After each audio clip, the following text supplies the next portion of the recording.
Great, thanks. Wait, okay. Yeah. That was your daughter. No, Okay. thank you. Mm-hmm. Okay. Thank you so much for that introduction, Diana. It's really a pleasure to be here, and I appreciate all of you coming and showing interest in my work. It's really a pleasure and an honor to be a part of this series. I wanted to start with a couple things about geography and also terms. So I'm going to be using two terms in this talk a lot. One is Russia and the other is Palestine. And I'm using Russia in the term, in the sense that it would have been at the time. So not the Russian Republic today, but the Russian Empire, which actually encompassed, as we'll see on the maps, much of Poland. So when I say Russia, I'm just using it shorthand for Russian Empire. And when I say Palestine, I mean what it was at the time in the 1830s. It was a region of the Ottoman Empire. So Ottoman Palestine, I'll say, and Palestine. So these are just in strict geographic senses that I'm using these terms as they were used at the time. The other term is the Pale of Settlement, which I'm guessing many of you have heard of. And this is a map. I just wanted to start with some geography. My friend, I promised I would mention his book. Sasha Sindirovich. Let's see if I can find it. He is a professor of Jewish studies at the University of Washington in Seattle, and he's just completed a book called How the Soviet Jew Was Made. And this is this amazing map that he made for the book, and the dark part you'll see there is the Pale of Settlement. Again, many of you may know that this was the region within the Russian Empire that Jews had to live, with some, very few exceptions. They were required to live only within this region. They were the only group in the empire that had such restrictions on them. No other group was told that they could only live in one place. The Pale is sometimes referred to as a ghetto, and that's not really accurate because it was not, first of all, this big dark part that we see, it was not, the majority of people who lived there were not Jews. So Jews had to live there, but they lived everywhere pretty much side by side with Christians and in some cases Muslims. So, they could move around within it. There were all kinds of restrictions changing, new, coming up in the 19th century. At one point they could live in cities, another time they were expelled from cities. So these, where they could live actually was changing a lot over the 19th century. But this is a map of the Pale of Settlement. As I mentioned again, it was created by Catherine the Great. You may also know that Russia didn't have any Jewish populations until the end of the 18th century. And this is when Russia and Austria and Prussia got together and they partitioned Poland. So Poland as a state stopped existing and each got a piece of it. And part of what the Russian Empire got with this was a large Jewish population. So they really didn't have any Jews living in the empire before then. This period that I'm talking about right now in the 1830s, these people haven't really been living under Russian rule for all that long, actually. It's been maybe one generation. So that's something to keep in mind. I have another map that I wanted to show. I was not, where is it? There it is. Ugh. I was not able to look up, here it is. Diana, you gave me some names of places that people are from. So I didn't have a whole lot of time to do this, but this map, so this is a map of the Pale. And I know that some of you, your people came from Minsk, that's one place. Simferopol was another. This is down in the Crimean Peninsula, which Russia just recently seized from Ukraine. Brest-Litovsk here, which is also called Brisk sometimes. Diana, you said your people are from Bialystok, that's up here. So this is just, I'll leave this up while I start the talk and before I show another really beautiful image, just so you can look at and think about these places. And you may also know where if you have ancestry from this part of the world, you may find the name of it on this map. So the talk that I'm going to give comes from a book that I'm writing right now.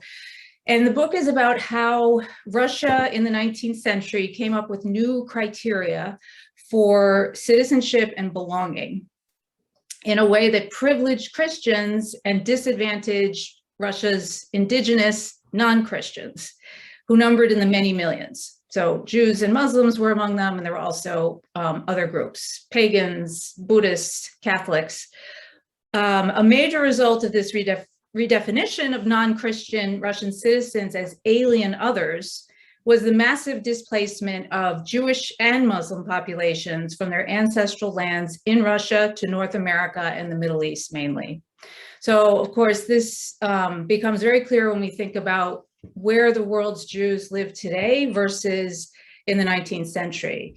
In the 19th century, the vast majority of the world's Jewish population, the vast majority was in Europe, and most of these were under Russian rule.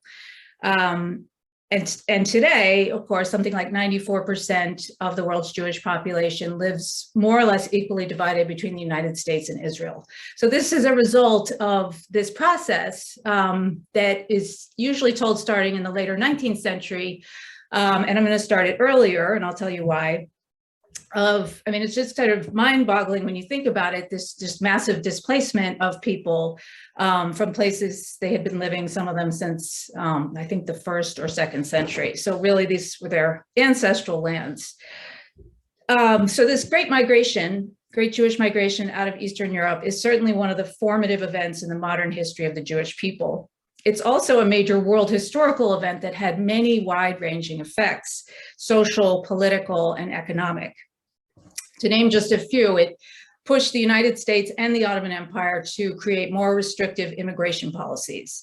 It created ghost towns in these places we're looking at. The historian Tara Zara has written about just shtetls just completely emptied out of their populations, these ghost towns throughout Eastern Europe. And it also, of course, transformed New York City into a major world center, a major Jewish world center, which it hadn't been before. So I could go on, but you get the point. The Great Jewish Migration is, of course, a story about transformations within the world's Jewish communities. And it's also central to understanding shifts in economics and politics globally, and the politics of citizenship and understandings of belonging in Eastern Europe still today.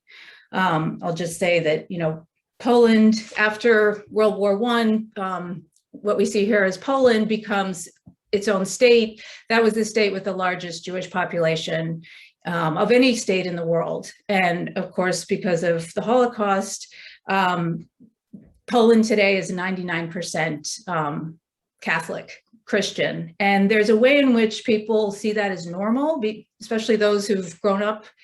The generations that are alive today grew up knowing almost nothing else. And so there's a lot of work being done right now in Eastern Europe. Some of you may know also in Poland and in Hungary, a lot of efforts to control and censor history in the name of making national histories that obscures and erases all this history. So this is still a very contested thing in Eastern Europe, like who belongs, who's a citizen, who can call themselves a Pole, etc. So library shelves are filled with studies of the Great Jewish Migration, and almost all of them begin in the 1880s. And there's a good reason for that. There are two good reasons for that. One is that this is when Jews began to flee their homes in Russia in mass numbers. Many of them, of course, were running from the horrific violence of the pogroms, these anti-Semitic riots that exploded all across the Pale of Settlement starting in 1881. And then they exploded episodically over the next 40 years.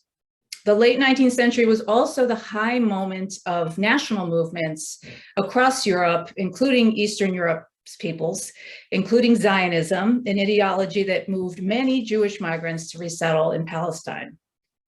But Jewish emigration from Russia, became an issue much earlier, during the reign of Tsar Nicholas I, many decades before the pogroms and before Zionism emerged as a modern nationalist movement. Tsar Nicholas ruled Russia from 1825 to 1855.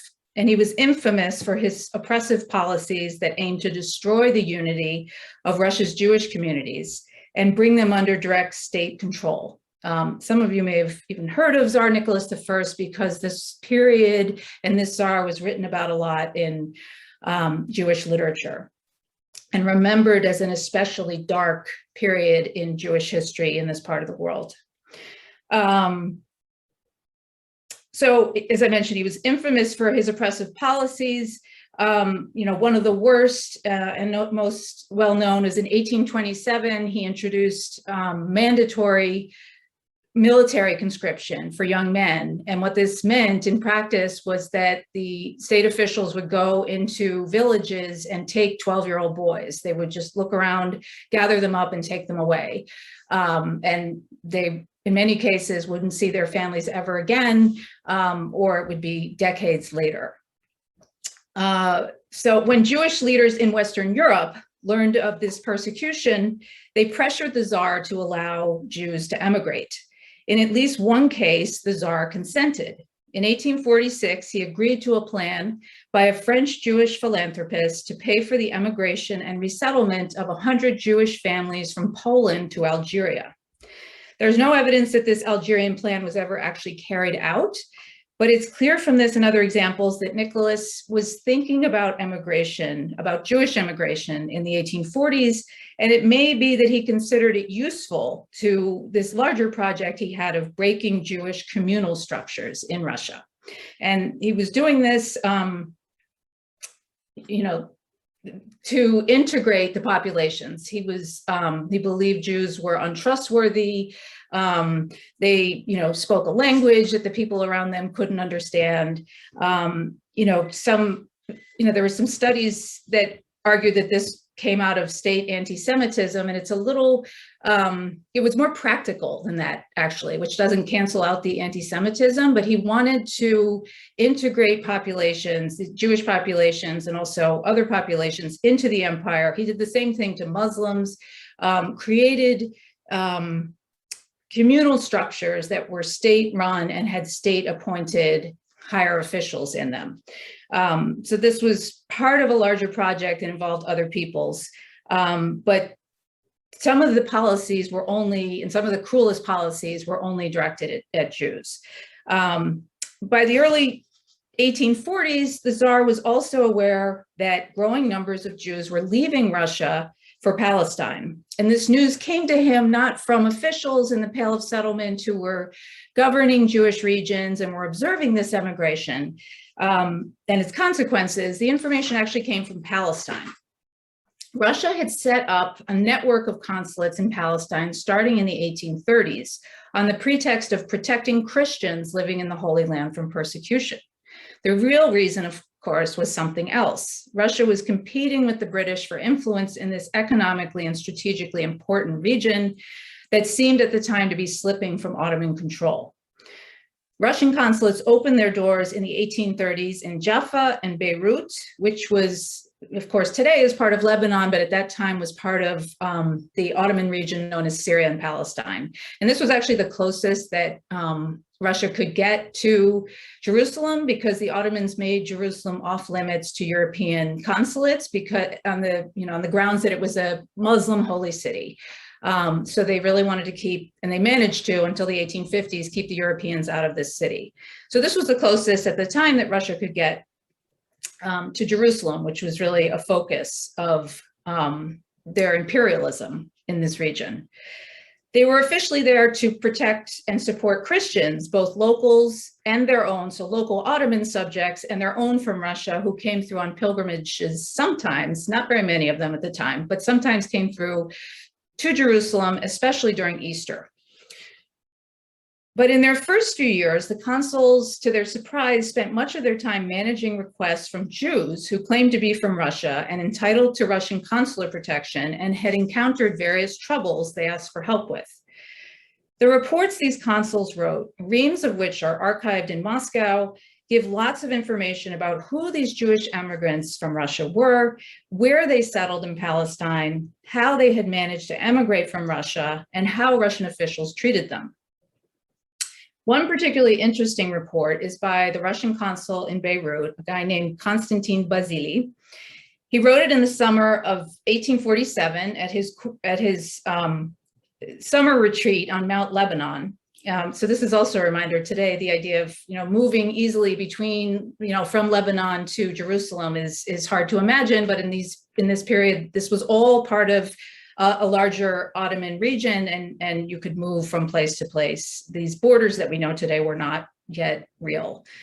And so this report he wrote on the Jewish life in Palestine at this time, it was based on empirical data that he'd been gathering, he says, for 3 years. And it reads, in our time, the resettlement of Jews in Palestine is strengthening. Every year, Jews resettle here from other Ottoman regions, North Africa, Germany, and Russia. Ease of communications and rumors about toleration and improvements in infrastructure in the East all work to encourage this migration. We should also note that newspapers have reported on talks, which never actually happened, between the Sultan and rich bankers of the Israelite tribe about giving them Palestine. And this has spurred dreamy hopes of the reestablishment of a Jewish kingdom and the renovation of the temple. Perhaps not since the time of Julian the Apostate, with his quaint appeal to the Jewish people and his threefold attempt to defy divine fate and rebuild the destroyed temple, have such lofty expectations yoked to the spiritual hopes of Israel been so alive as they are in our time.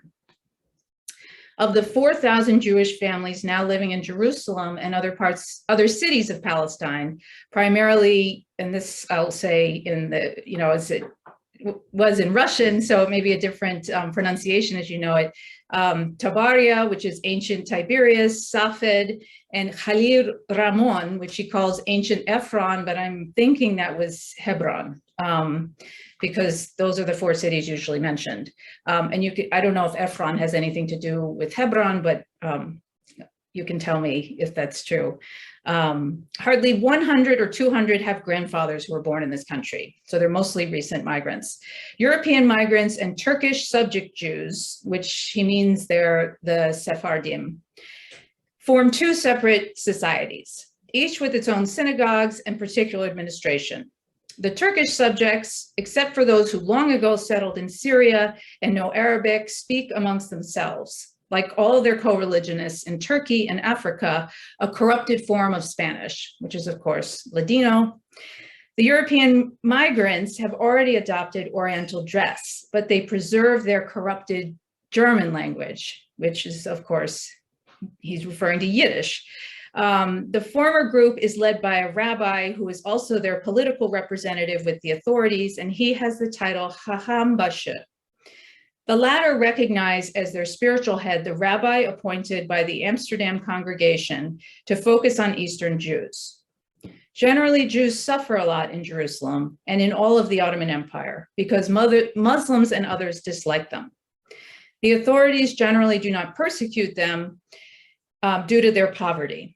While pilgrims of other nations noisily celebrate Easter in Jerusalem, old Jewish men and women gather to cry on a secluded street of Jerusalem, where, according to popular belief, the remains of the temple wall are preserved.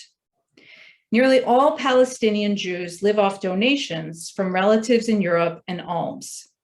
We can estimate that they receive about 25,000 rubles from Russia, delivered to them by pilgrims and the rabbis who are pressed upon to collect these sums. This money is forwarded to them with a note that indicates exactly how much should go to the synagogue's treasury and schools and how much to individual people.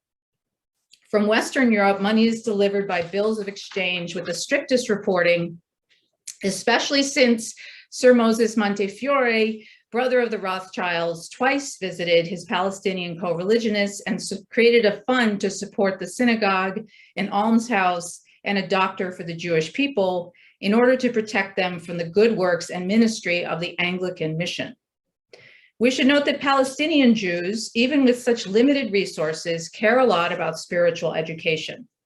Memories of the famous Tiberias synagogue, which flourished after the fall of the kingdom in the era referred to in the Talmud as Western captivity, these memories are currently attracting many Jews to Tabaria, ancient Tiberias.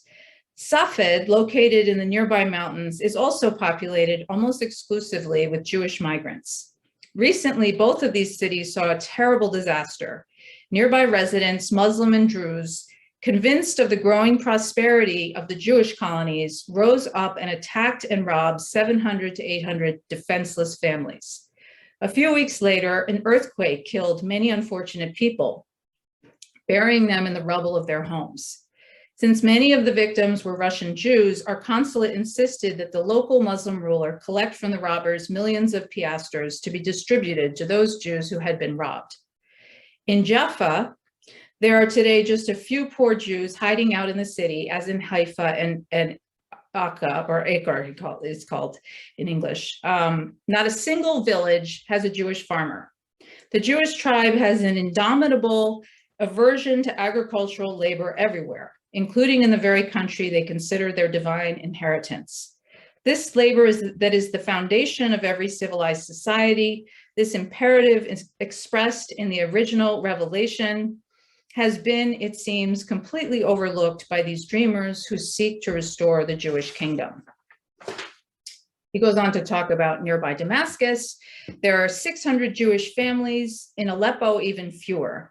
They can be called native, given how long their ancestors have been in Syria. In both language and way of life, they have merged with the Arabs, though they retain their unique physiognomy and character. These two things distinguish Jews from all other tribes in the world. They are impervious to the influence of climate or the civic routine. In Damascus and Aleppo, there are rich bankers and merchants within the Jewish community. At the start of 1840, a great disaster befell the rich Jews of Damascus when a Capuchin friar named Thomas disappeared. The mob's suspicions fell on the Jews. They remembered the old belief about the blood that Jews take from Christians for religious rituals. The French consul appealed to the Ottoman justice system. On his insistence, prominent Jews from the Damascus community were severely tortured, and an investigation was launched to prove, through legal means, the truth of the terrible blood secret. The affair sparked a lot of debate in the press and legislative meetings in England and France. So that's the end of his report. It's, I think, perhaps most interesting for what it leaves out and gets wrong and reveals about him and some of his prejudices. His facts are not always right, and his claims are often unsupported. He is, for example, critical of Jews' universal aversion to agricultural labor, but he fails to mention that in Russia, they are forbidden to own and farm the land, and they're restricted to non-agricultural trades to make a living. Also, he writes of the 1840 blood libel accusation against Jews in Ottoman Damascus, in which 13 prominent Jews were arrested and accused of using the blood of a Christian monk for their religious rituals. He notes the wide press coverage and condemnation the accusation received in Europe, but he does not mention similar cases that were happening at the same time within Russia, none of which were making international headlines. Nor does he give any indication of his own response, whether he believed the accusation of ritual murder or condemned it as false. My colleague, Eugene Avrutin, has written a recent book. There's been a lot of scholarship actually recently on the blood libel in Eastern Europe. And he has a book called The Veilage Affair. And one of the things that I remember most from that book is that his statement that most Christians, most Russians believed that the blood libel was true. And, you know, as I mentioned here in the Pale, most Jews are living alongside Christians. They work together. They're not two separate communities at all. So what that means is that people were living with, interacting with, sometimes attending one another's parties or weddings. And they also believed that they killed Jewish children to use their blood to perform their rituals. So this is, it was just a very striking part of his book that also made me understand that people can believe really incredible things. So I did want to emphasize that it's, of course, like an insane conspiracy, but many people Vrutin claims most Russians believe that it was true. So Basili's insistence on Jews' immutable differences suggests his own exposure to emerging European racial theories, if not also ongoing discussions and growing anxieties within Russia about how to maintain hierarchies based on difference and effectively govern Jews according to their place in the imperial system of laws. And yet there is sympathy, if not pity, to Basili's account, which depicts Jews as serial victims of false rumors and popular prejudices, living precariously amidst hostile neighbors. This too is largely unsubstantiated, and one wonders what his sources are, whether he, as consul, has had any face-to-face encounters with the Jews from Russia he describes, and what exactly informs his understanding of their aspirations and experiences in Palestine. Basili's report gives us some sense of scale. Compared to later waves of Jewish migration from Russia to Palestine, this one was very small. There were about 800 people by the late 1840s. But this also meant that Jews were the largest single group of Russian subjects in Palestine at that time. And that should help us understand why the consular officials are so focused on this, why they wrote so much about it, and why it was such, because there were no other communities of Russian subjects in large numbers at the time in Palestine. Most of these migrants had settled in what were known as the four holy cities of Judaism: Jerusalem, Safed, Tiberias, and Hebron. It seems likely that many migrated for religious reasons, perhaps together as a community. The scholar Yonatan Mendel has written about the movement of rabbis and their disciples from Russian-ruled lands to Palestine in the late 18th and early 19th century.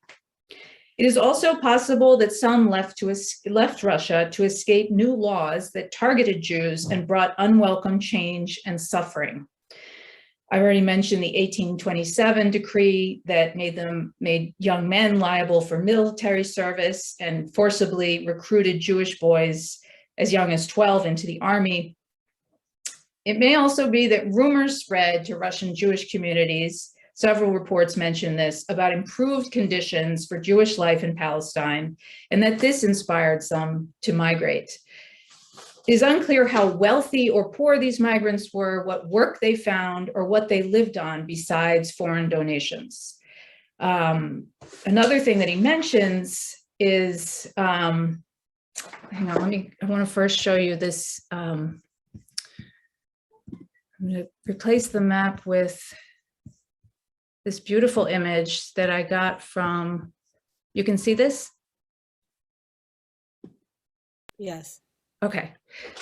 This is from the Hebraica division at the Library of Congress. And I shared it with some colleagues who said I'm not sure if it's, I have a cat yelling at my door, I'm sorry. It was created in Palestine in the 1870s, and it was most likely used to collect donations for the community in Palestine. And a couple of colleagues that I showed this to, one of the things they noticed was the predominance or the prominent position of Safed here over other cities. And so this, I wanted to show you because this is connected to the collecting donations to support the community there, which is, according to all the reports that I've read, this was their main source of income. And it's not clear if that was actually true, but this is mentioned again and again. Basili mentions in his report 2 violent episodes in Safed, and this seems to be when Russian officials first discovered the growing community of Jewish migrants from Russia. In 1834, there was a peasant uprising that led to massacres in Safed, followed by a devastating earthquake. Many Jews were killed in the attack, and others experienced looting and property damage. Among the survivors were a large number who claimed to be Russian subjects, and they soon presented themselves to Russia's consul in Jaffa to ask for his intervention with the local authorities to recover their losses. Russian officials were caught by surprise. They had no idea these people had been living in Safed. They believed them to be living in miserable conditions. This is consistent with historians' characterization of Jewish communities in Palestine in this period as very poor and dependent on foreign donations. But it contradicts other accounts about the immense wealth of the Jews of Safed. And some of the sources on this have been shared with a computer scientist, a retired computer scientist from London, has been writing to me because she's trying to put together the, she wants to know if I've seen in the Russian documents evidence of her own family who went to Safed at this time. And according to the sources that she's looked at, they were immensely wealthy, and they brought their business to Palestine with them. So there's disagreement in the scholarship about this. You know, one side, they say they were very wealthy, and this is why the locals attacked them. Other accounts say they were very poor. So you know, there's disagreement, and this also makes it hard to try to understand what kinds of people the migrants were and why they were going. So this is something that I'm working on, trying to understand better. Most Jews seeking help from Russian consulates lacked papers to prove they were in fact from Russia. Officials discovered that most had come as pilgrims to Jerusalem on passports for this purpose.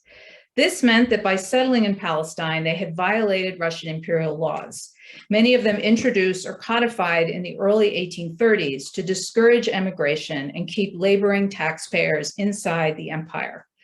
According to an 1833 passport law, Russian subjects who wanted to make pilgrimages to holy sites abroad were issued a one-year pilgrimage passport. The new criminal code of 1835 made leaving the empire and settling abroad permanently or indefinitely a punishable offense. Failure to return upon official request was also a criminal offense. The penalties for illegal emigration were loss of citizenship and a permanent ban on return to Russia. And yet, Russian officials were hesitant to apply these laws to Jewish migrants in Palestine, out of pity, strategic interest, and perhaps also ignorance of the law. This is not surprising. Russian laws against immigration were not always strictly enforced, and they were open to capricious interpretation over the 19th century. This episode belongs in the larger discussion of Russia's Jewish policies under Nicholas I. Scholars have so far looked at how Russia tried to restrict the movement and residence of its Jewish population by creating the Pale of Settlement and requiring Jews to live there. Historian Eugene Avrutin, who I mentioned a moment ago, who's written a book on the blood libel and also an earlier book on the creation of a legal category for Jews. He has traced the various and often contradictory laws the Tsarist state issued during the 19th century to identify, track, and govern this population within the multi-confessional framework of empire. But the Safed affair, as Russian officials called it, shows that Russia's project of governing Jewish populations and integrating them into Russian imperial structures and aspirations extended beyond the empire's borders, and that Jewish migration abroad was not strictly forbidden. It also suggests that pilgrimage to Jerusalem was an exit strategy that Jews used in the 1830s to get to Palestine, which required multiple permissions and a foreign passport. So that's crucial too, because this is a period in which you know, it's only in the 1920s that the world becomes more like the world we know today, where there are borders and there is strict passport control. This didn't exist in the 1830s, but it still wasn't always that easy to move. You first of all needed resources. Trains didn't exist yet. Those are going to come to Russia in the 1840s, 1850s, and then really in the 1860s. And there were more sailing vessels than steamships, I think, being used from the Black Sea. So it was just a lot more complicated. It cost a lot more money. And you did also, to leave your community, you needed to get permission from the community and then permission from the local authorities. So, you know, this is why, you know, they had access to this passport because of a new law in the 1830s. And so this seems to be the way that most migrants got to Palestine as settlers, pretending to be pilgrims and just never leaving. The problem of Russian Jews in Palestine living on expired passports became a bigger issue in the 1840s when their numbers were greater and they had attracted the attention of Russia's rival Britain. Here is Russia's foreign minister in a letter to Tsar Nicholas I in July 1848. For several years now, Russian subject Jews have been living in Palestine with expired passports. They don't want to renew them, despite assurances from our consulate in Beirut.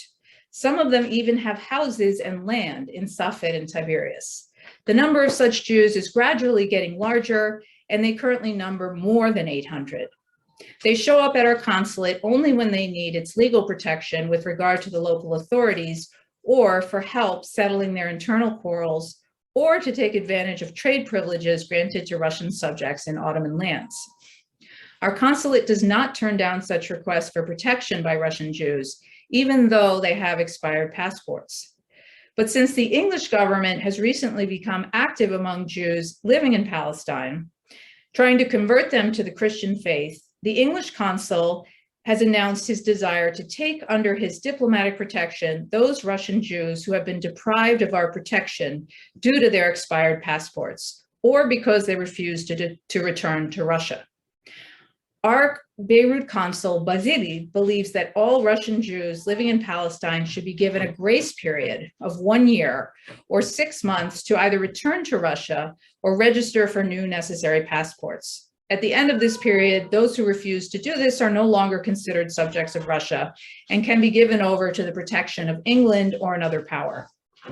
I consulted the Minister of Internal Affairs, and he replied that according to existing laws, Jews who live abroad without the necessary permission are forever excluded from Russian subjecthood and are not allowed to return to it.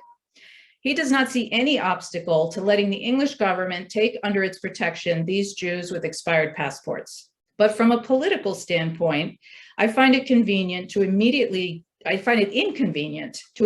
deprive these Jews of our protection, leaving them to the mercy of Ottoman authorities. I propose that we enforce this measure proposed by Basili to give all those living on expired passports a 6-month grace period in which to decide if they want to return to Russia or renew their passports. The Tsar agreed to the 6-month grace period, and at the end of it, most, if not all, gave up their legal status as Russian subjects to get British passports.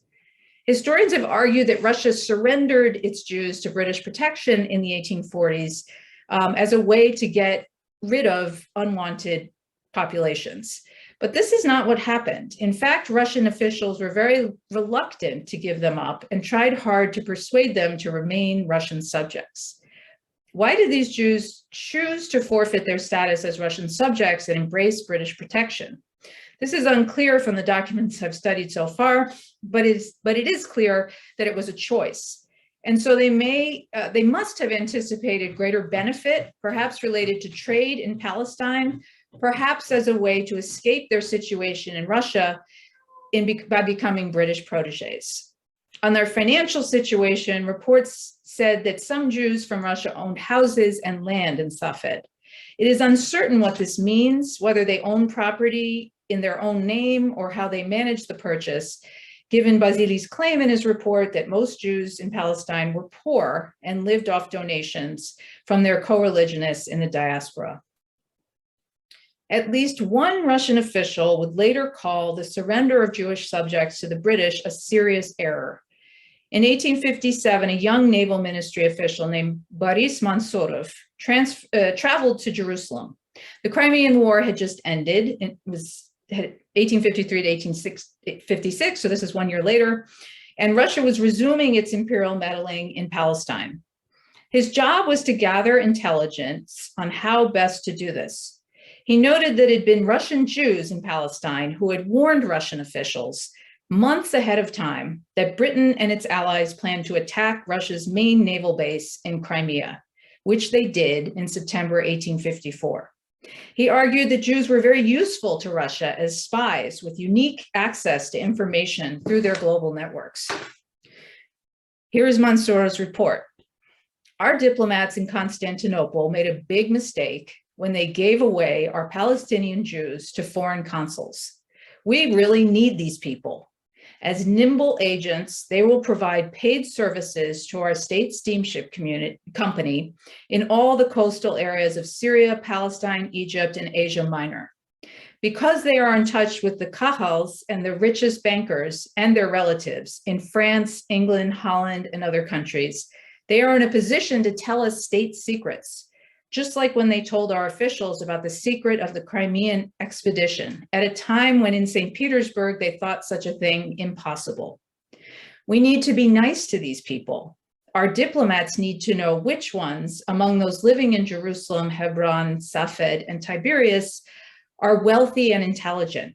If there are no capitalists among them, we should plant among them some rich Russian or Polish Jews and honor and protect them. To conclude, I would like to point out that Mansourov's argument for why Jews were useful to Russia and Palestine was the same reason that Jews were considered untrustworthy within Russia, because they were supposedly connected to global networks and made good spies because they had no particular loyalty to any state. This is, of course, an anti-Semitic trope, and it would be wrong to conclude that Mansourov's report suggests a positive shift in how Russian officials thought about their Jewish populations. I think it illustrates well the contradictory set of ideas encompassed by anti-Semitism, what the historian Elisa Ben-Porad calls the complicated experience of concurrent Jewish empowerment and vulnerability. It also illustrates what scholars of racism have shown, that racism is context specific. It does not serve the same function or mean the same thing everywhere. This short story I've told tonight is part of the history of Russia's growing focus of attention on its Jewish populations over the 19th century, where earlier they had allowed Jews to keep to their communities and traditions as long as they paid taxes. Starting with Nicholas I in the 1820s, the government became more concerned with monitoring and controlling them as an untrustworthy population concentrated in Russia's western borderlands, while at the same time finding new ways that they could be useful. Jewish migrations to Palestine brought these two contradictory impulses into view, and Russia's rivalries with Britain over the Holy Land created new opportunities for some Jews to escape new persecutions and narrowing possibilities for peace, safety, and belonging in Russia. Thank you. Thank you.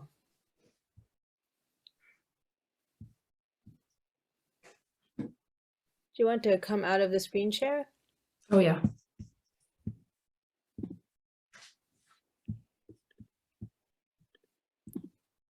Thank you. So do we want to open up now for some questions, Eileen? Would that be okay? Yep. Okay.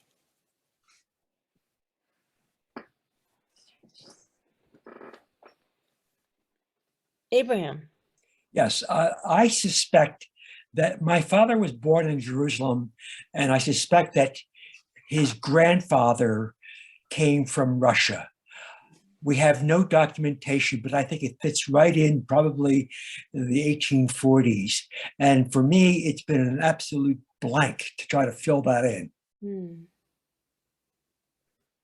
Do you have any family papers that you know of? No.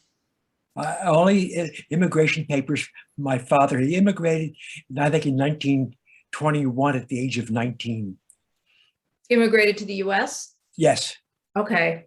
Yeah, this is a big blank spot in the, in the historiography too. And I know that, Diana, you had mentioned that at least one person had asked about the title, like why am I calling this pre-Zionist migrations from Russia to Palestine? And that's really addressing the historiography, so historians basically saying, yeah, Jews migrated from Russia to Palestine and it all started in the 1880s. And, whatever happened earlier, it just wasn't a big deal or it's not important.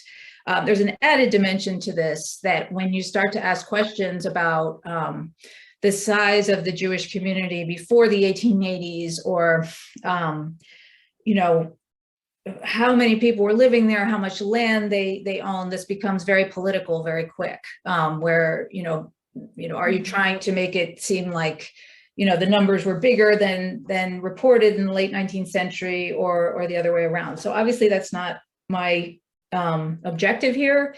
But it does seem to me that for that later period, they were building upon some kind of foundation. And so these people like Abraham, if you're your father, you think your father was possibly part of this wave of migration in the 1840s? I suspect so. It's Yeah. interesting. I've had DNA testing, and I come out as being 88% Ashkenazi and 11% Sephardic. So I think there might have been some intermarriage with Sephardic, people afterwards. Yeah, my colleague Michelle Campos works on Jews in Jerusalem. So that's a good question for her. I haven't asked her how much intermarriage happened, if that was a common thing. But yeah, I mean, I think that this history certainly there are sources in Hebrew. This computer scientist in London has shared some sources with me that I need to go through. But I also think that there's family archives would be the way to get at some of this stuff, collections that people have in their families. My friend Shira, I keep asking her to tell me what's in her basement that her mother handed down to her. We haven't gotten around to looking at it yet, but I'm sure there are sources, but no one's been interested in this. It's just 1880s onward. So yeah, but that's interesting. Maybe he was. Eileen, there's something in the chat from Lily. It says, my great-grandfather emigrated from Simferopol to Palestine sometime in the early 1900s, 10s, and joined Trumpeldor's Zionist army. What might it have been like living in Palestine at that time? What might life have been like for my great-grandfather and his army? So you gave me this question ahead of time, and I don't know a lot about this army, but he moved from, that would have been the early Soviet Union. What year did he leave in the 1920s? 1917. 1917, okay. So that's when the Balfour Declaration happened. There would have been growing tensions between, the British are there. In 1922, it becomes the British Mandate. So the British are in control. And you have increasing Jewish immigration, rising tensions between Jews and Arabs over land. There's a big revolt in 1929. About this army, I'm afraid I don't know. I haven't worked on this, but I do know also that in the later 1920s, the Soviets rounded up about 12 or 1,400 suspected or known Zionists, and you couldn't be a Zionist in the Soviet Union because that was nationalism and that wasn't allowed.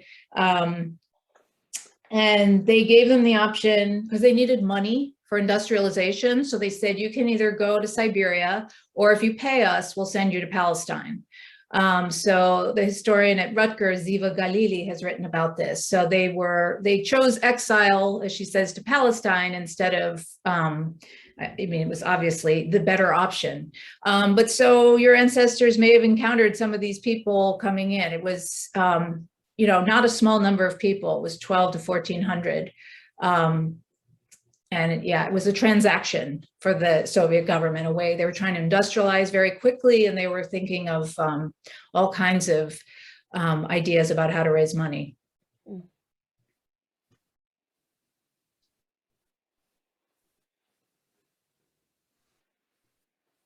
She said, thank you. Any other questions or observations from tonight? I wanted to raise a. Wait, actually, Abraham, before you do, I just wanted yeah. to see if someone who hasn't had an opportunity yet. Does anyone else have? Neil. Yeah, the one thing that I've always been a little bit hazy on, and maybe you can give me the 25 words or less version, is how did all these Jews end up in the Pale? Did they come in the first century, the second century, and in the first millennium? How did everybody get to Western Europe, the Eastern Europe? Was it from Babylon? Because my brother had his DNA done, and so this is what he says to me. He says, we have this. Oh wait, we can't hear you. The Syrian component of our DNA that goes back like 3,000 years ago, and the family is from the Pale. for the most part. And Jewish settlements in the North Shore of the Black Sea go back 2,500 years or more, is what he says. So is that how they end up there? So some of them, you may know that Ashkenazim refers to Germans. And so some of them in the Middle Ages, some were pushed out of, because of new prejudices or restrictions on Jews, they were expelled and they moved eastward. As for the question of when they got there, now I'm thinking of it, this is beyond what I, usually focus on, but I did take a history course. I'm forgetting the name of the professor who taught it. I think he was from Yeshiva. This was part of YIVO, Diana, and it was about Joshua Carlett. Yes, Yeah. yes. And so he went, there's some big debate about, were they Judaized? Did they mostly come from, historical Israel? There's some debates about this. But as for in Eastern Europe, you had some Jewish settlements, I know as early as the first century. But when they came in large numbers, I'm not sure, but this was a big, transfer of or displacement more recently in the 15th or 16th century, those who were kicked out of Central Europe and Germany. But that's a really good question. And obviously I'm interested in this idea of, my students are always amazed because they think like New York has been the way it is forever. And they think, Israel has existed forever. And they think, so, when I tell them, we're in the 19th century and this is where the largest Jewish community of any state in the world and the vast majority of the world's Jews live here, because they wonder like, why are we talking about, in a Russian history course about Jews? Well, you can't understand Russian history without this because it's so after the 18th century, it informs everything. But yeah, that's a really good question. I've only partially answered it, I think. Jane Gershowitz wrote, and Abraham, I haven't forgotten about you. I just want to make sure we hear a variety of voices. Interesting that Russian authorities wanted Jews to retain their Russian citizenship and had all these laws if the pilgrims did not return when their visas expired, when not too many years later, the Russian government didn't want the Jews, implemented pogroms, and tried to wipe out the communities. Very contradictory.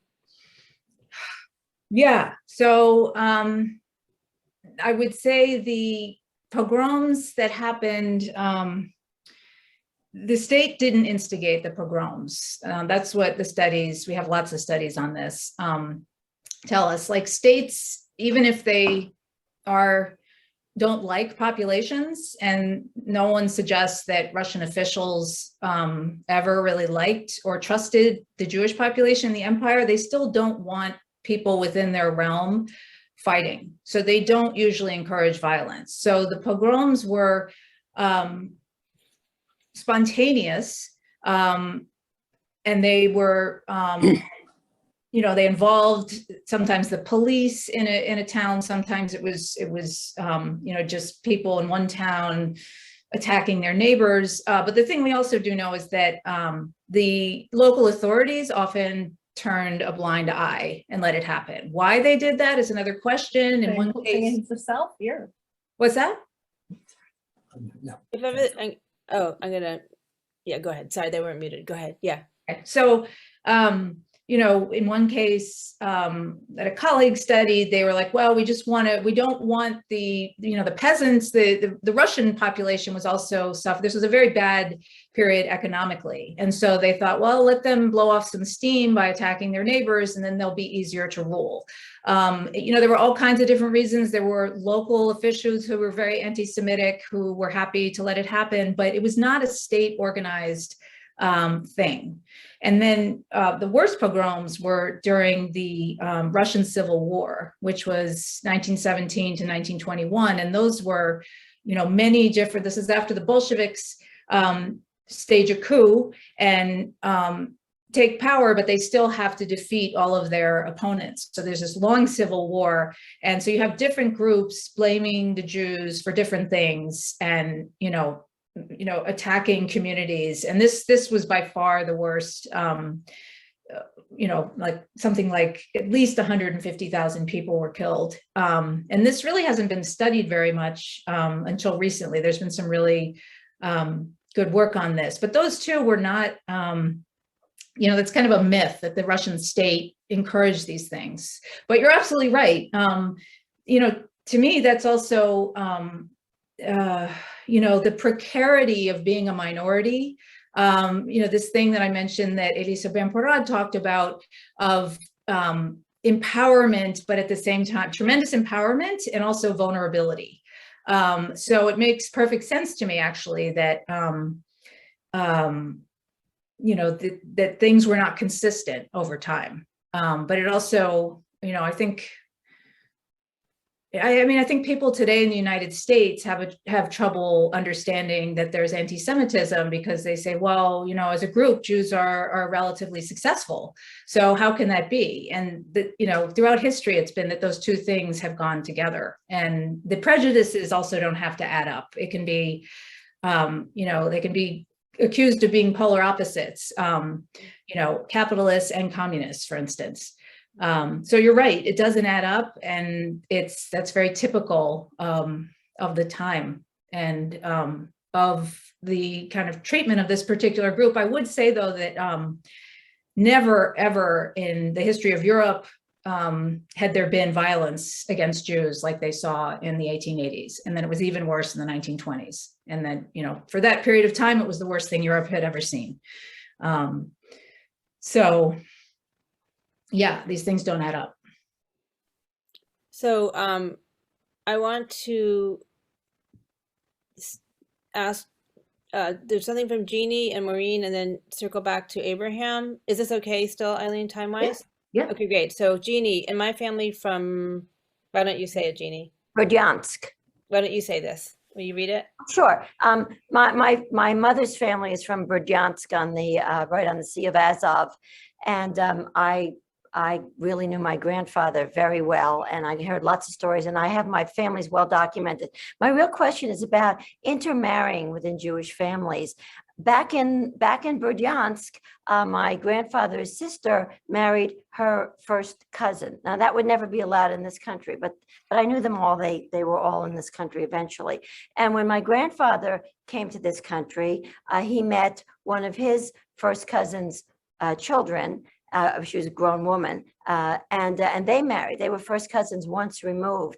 So I'm wondering how common is that there was that close kind of intermarriage in Jewish families coming out of Russia and the Ukraine and the Pale. So I've just put the name of an author here. She is a historian at Brandeis, and she works on Jewish marriage and divorce.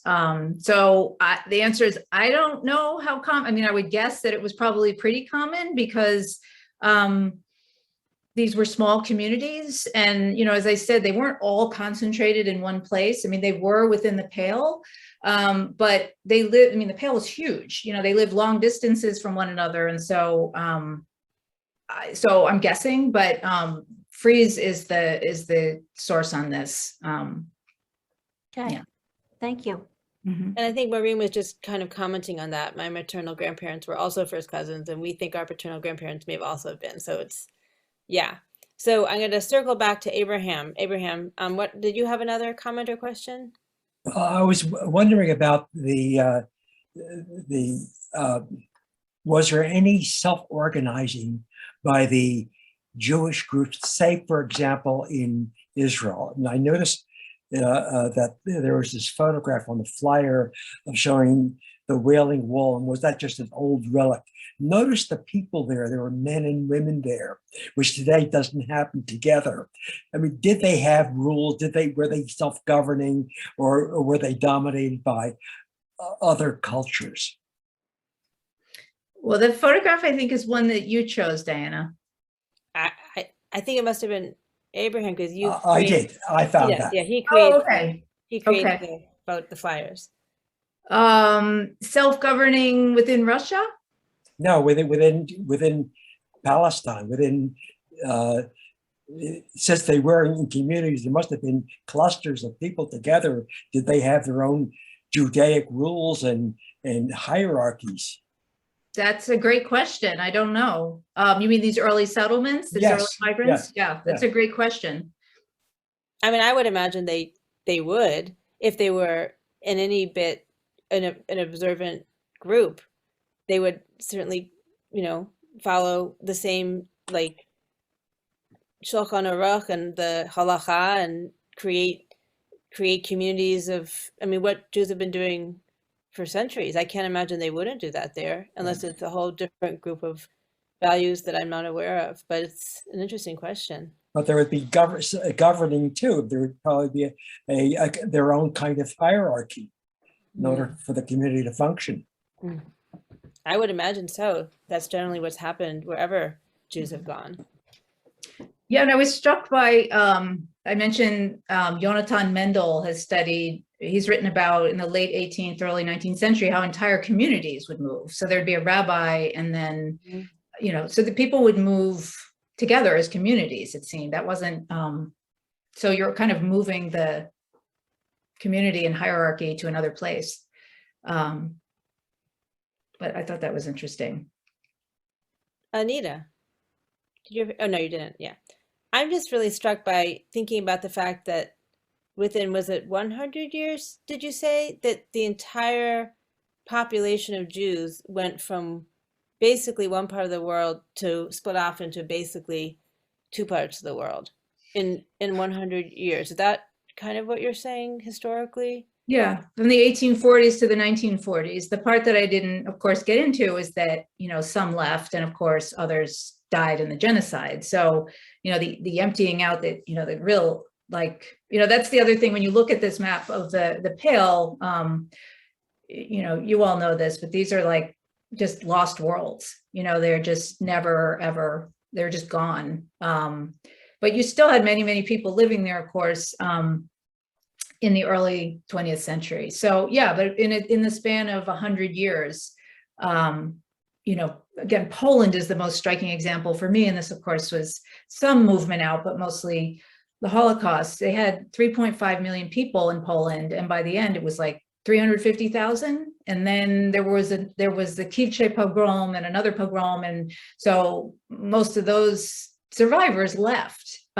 So what that does to a place, and it's so homogeneous now, and there's a sense that that's what Poland always was, and that because it seems normal to people because they've grown up with that, and and that explains, if it doesn't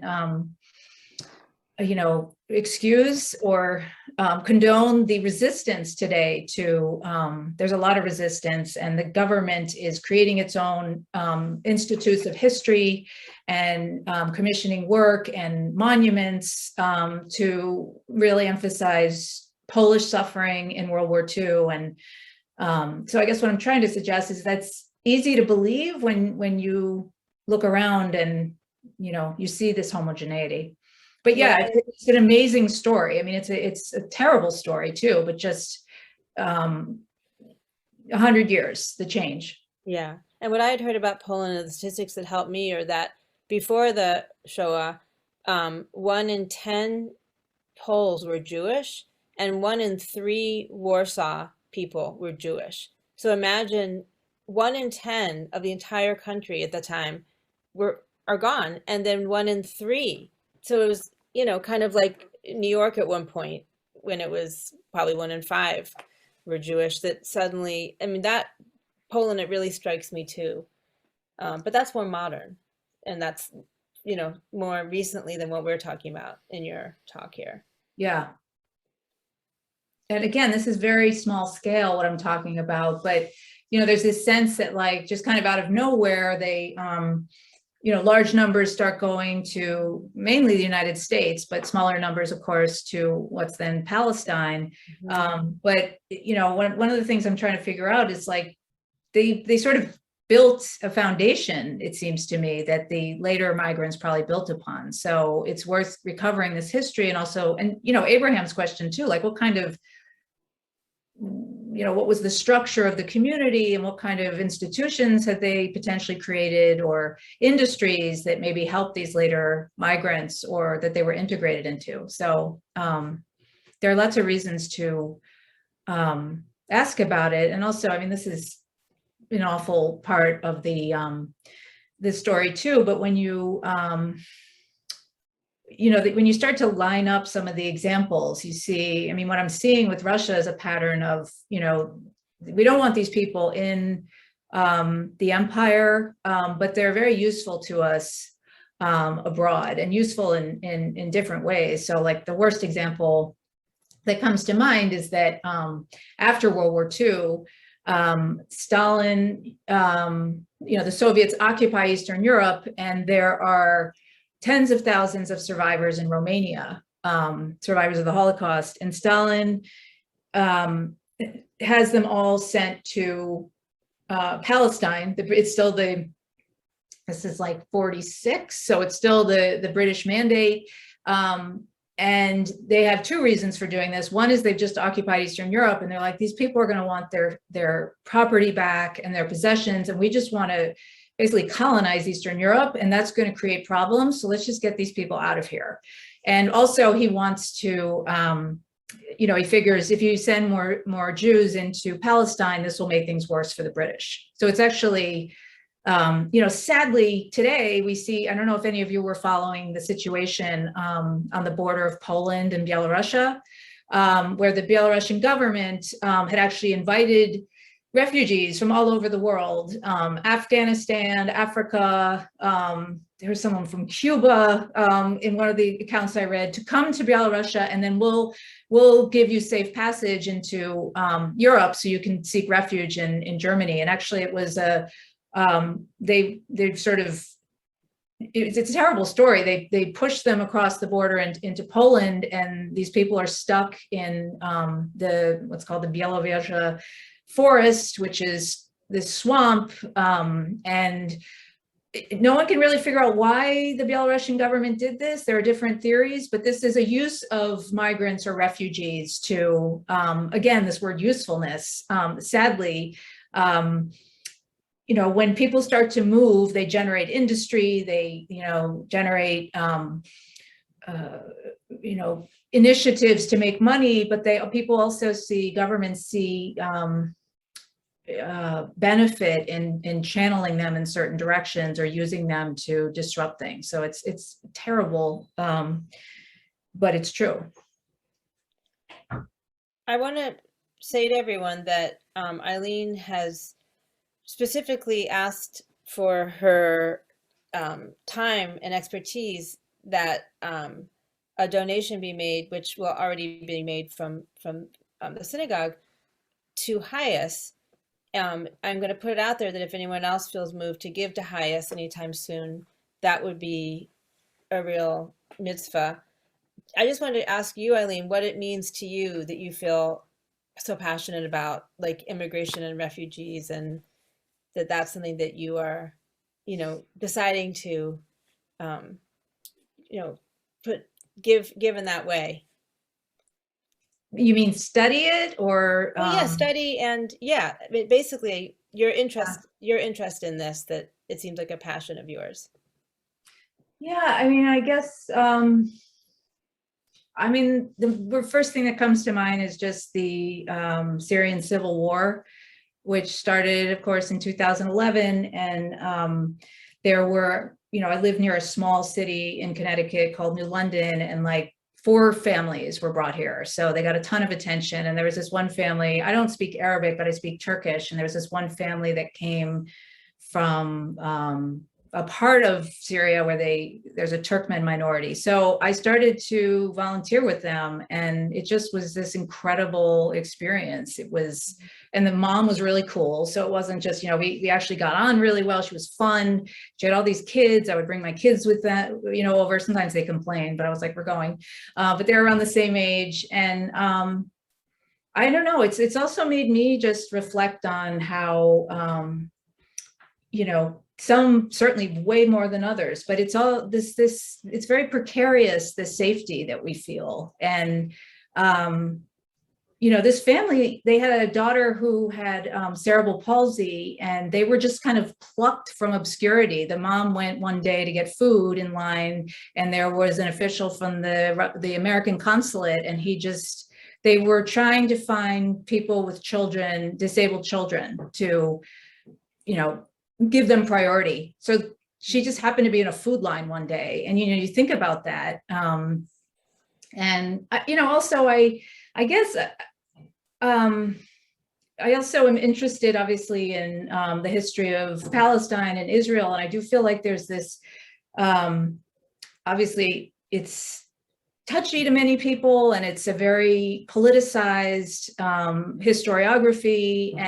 But I have the feeling that those who study the terrible things that happened to Arabs with the creation of Israel, and they study, you know, their focus is on that. They don't know a whole lot about, you know, I think that I didn't say this, but you know, one of the things I'm trying to think about in this book is, you know, when we talk about the Israeli-Palestinian conflict, it's like, whose fault is it? Is it the Arabs, or is it the Jews? And you know, one argument you could make is that it's actually Russia, by making life intolerable for people, for Jews. And that, you know, I mentioned this one thing Stalin did, like they've done so much to contribute to this situation that, you know, now we have this like terrible, endless conflict, but which doesn't take away any of the, you know, we can still be critical of Israeli state policies. We can, you know, we can not condone violence, but, you know, how did this all start? You know, most people don't want to leave where they live. They don't want to get up and travel far, far away to, you know, go to a place where they don't know the language, and start a new life. So I guess that's also why I'm interested. So yeah, I started to see these things as connected. And many of you may know, that HIAS was created in the 1880s to help, in response to the pogroms, to help Jews get out of Eastern Europe. And I have a friend who, she was the one, actually, she left the Soviet Union in the 1970s. HIAS helped Soviet Jews get out then. And she was like, I always give to HIAS because they're such an amazing organization. And now they're helping, I mean, there aren't Jewish refugees in the world now. So they're helping Syrians and Africans. It's just a very, very awesome organization. So thank you for making a donation to them. Absolutely. Any last comments or questions? I'm so appreciative of the time. Yeah, Judy. So this is not as much a political as a cultural question. In terms of Yiddish and language development, when Neil was referring back to how long ago Jews might have settled within the Pale or around, when would we trace back the development of Yiddish? I come from German Jewish heritage, which we do have documentation back about 400 years, but German Jews never spoke Yiddish in any place that I knew. They spoke German. And yet, not saying they didn't have anti-Semitism in many places, but they still spoke German. So how the language began, evolved, and then if there's this huge landmass, how this language went through this whole landmass without having all these other little dialects, which you would have expected. And then how does the language then follow them to Palestine? And do they maintain Yiddish in Palestine until the Zionists make the decision that Hebrew is the official language? Because I also see not just being uprooted from your place, but uprooted from your culture, and your culture being created and twisted in different places. So we know we have Aramaic and we have Hebrew, but where does the Yiddish start to emerge, and how does it follow them? When does it start and how does it go? So again, this is like a Yiddishist nerd's dream, all these questions you're asking. And again, I think, as far as I understand, Hebrew was always used as a sacred language and never as a spoken language, even like, you know, Diana, you can correct me if I'm wrong, but I mean, this is again a question for Professor Carlip, because he works on this, and also David Fishman. He's the husband of Elisa Ben-Porad, who I mentioned. He's the history of the Yiddish language. He's so Leora Halperin I'm mentioning, but David Fishman is. You could learn more about it from reading his books, but it's a mix of, as Diana knows, it's some German, Hebrew, and also Slavic. So it seems like, it just kind of emerged from people mixing in that part of the world. And there were different dialects of Yiddish. To what extent they were mutually intelligible, I don't know. They may have been very close. But, as you say, these people spread out, and you don't have like a national school system. That's why we all speak the same language of these countries, is because, in the modern period, they decided on a state language, and then they created schools and armies and things where this could be spread. That's a very 19th, 20th century thing. Yeah, I mean, I have some excellent notes. I don't know it all by heart, but your exact question, I would say, having been in that class with Joshua Carlip 3 years later, I have amazing notes that probably answer everything that you just asked, because this man would just lecture for an hour and a half every single week, and that's what it was. And I would type furiously. So I can try to dig that up, because those are excellent questions, and I think there are answers to them. Well, so I wondered, when they did this mass immigration, what the constellation of as Abraham was asking, what was their structure? I'm wondering what was their cultural interaction when they came from all over the Pale, and they had different dialects of Yiddish, and what their whole constellation of their cultural exchange started to sound like as they were in it almost feels like a Tower of Babel in a way to me, that there are all these different things happening. And as you said, no structure. So they're there physically, but what are they there like culturally? Even though they're from this huge area, how much alike are they really? Religiously, yes, but culturally, I'm just wondering in terms of their language and their heritage. And I guess I had one more question in terms of when people were asking about trying to figure out their connections. I just know the Mormons kept such incredible records that when my parents wanted to trace back, they were able to go about 400 years with the Mormon records. So anyone who hasn't searched those, I would strongly advise trying that, because it's amazing how detailed they are in terms of ancestry. So yeah, you're right about I know many people have gone to the Mormons archives. There are also a lot of published books that help people who want to look into their Jewish ancestry. I've worked in the Odessa archives before, and there are people there working on behalf of people in the States who have roots in Odessa, and you can hire someone to look in the archives. So, and this computer scientist from London, that's what she's doing. So there are a lot of sources for this. I just mentioned Bagel in Zion. This is Leora Halperin's book, and it answers one of the questions you asked, which is, how did Hebrew become the national language? Because it was actually, it wasn't the obvious choice. And the earliest leaders of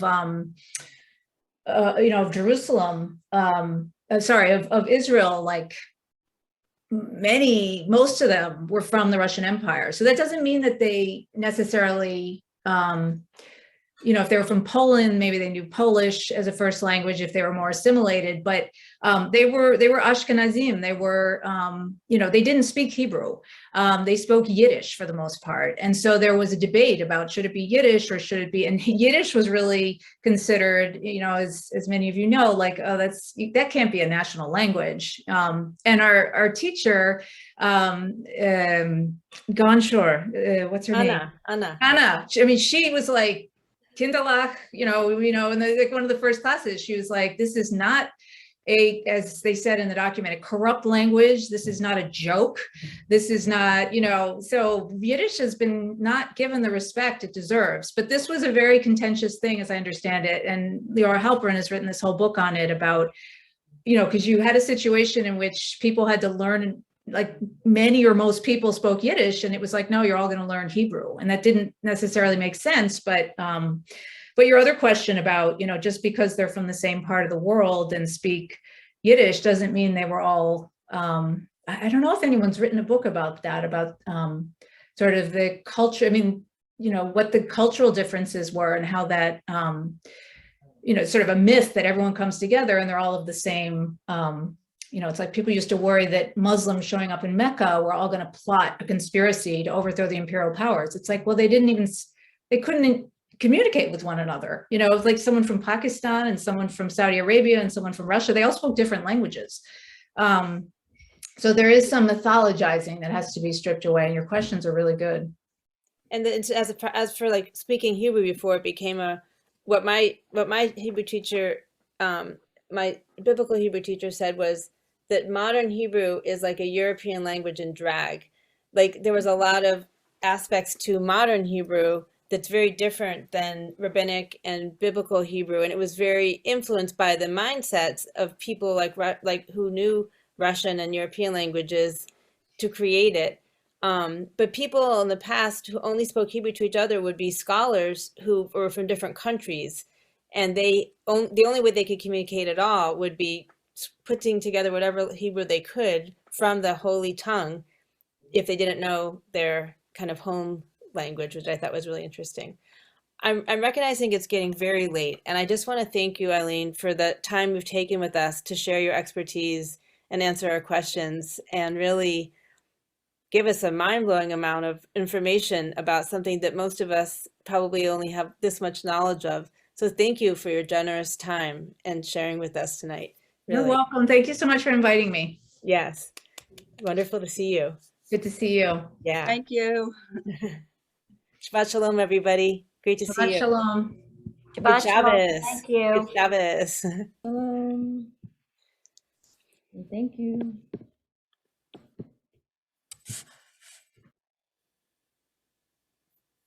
I'm gonna keep the text. Yeah, but then it's the most updated one. Yeah. Good night.